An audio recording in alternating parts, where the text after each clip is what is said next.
Lahat ng mga lalaking hindi nasanay na itrato ng espesyal ang kanilang asawang babae, napakabilis magbitaw ng mga salitang dumudurog sa puso ng isang babae.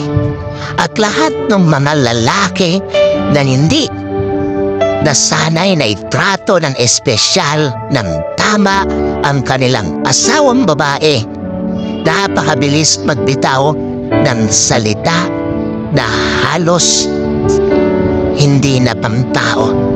Napakasakit na nanggagaling pa sa asawa yung mga pananalita na dumudurog sa puso ng isang babae.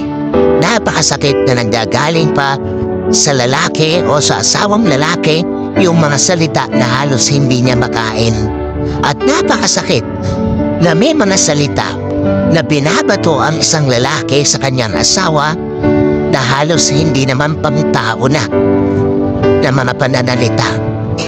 Ganun ka-importante na dapat masanay ang isang lalaki, ang isang tatay at magiging tatay in the future, na dapat pratuhin mo ng tama ang iyong magiging asawa.